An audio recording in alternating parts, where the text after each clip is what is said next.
The battles of World War II made dozens of combat vehicles into legends.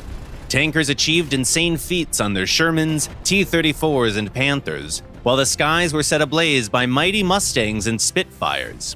But one iconic vehicle of that era is standing out even in this extraordinary company. We're talking, of course, about the IL-2 Sturmovik, the most produced military aircraft in history. The work on the IL-2 began in the second half of the 1930s. At the time, the standard attack aircraft of the Soviet Air Force was still the R-5, a biplane light bomber aircraft which was already pretty much outdated. The use of combat aircraft in the Spanish Civil War and in China proved that ground fire was a major threat to attack aircraft, and so the military decided that they needed a new plane designed specifically for close air support. At the time, the military were very much in favor of creating a speedy attack bomber.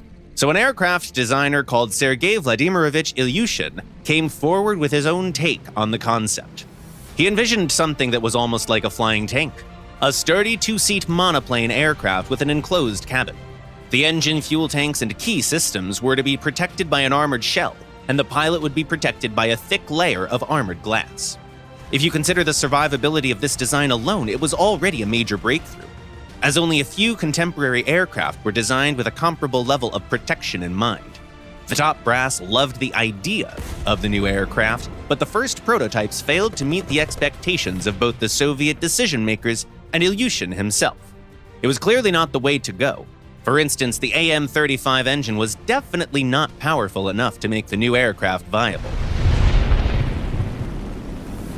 In order to achieve the required level of performance, Ilyushin redesigned the aircraft as a lighter single-seat design, but it retained most features of the early prototype. It received a new engine, the AM-38, which was optimized for low-altitude operation, making it a great fit for a ground attacker. The aircraft was armed with two wing-mounted 20mm Schwach cannons and two Skas machine guns. Apart from that, it could also carry up to 600 kilograms of bombs and unguided rockets.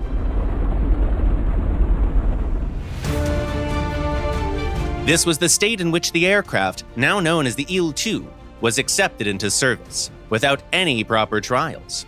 The first planes were delivered to the airfields in late spring, just a month before the German invasion, so this ground attacker was actively used in combat right from the get-go.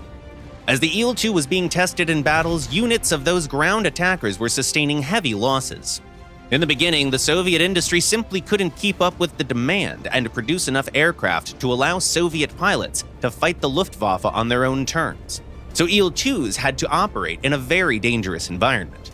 It's also worth noting that the aircraft had quite a few flaws of its own. As it originally didn't have a gunner, it was very vulnerable to enemy fighters. To make a place for a rear gunner, aircrews had to field modify their aircraft by cutting a hole in the fuselage.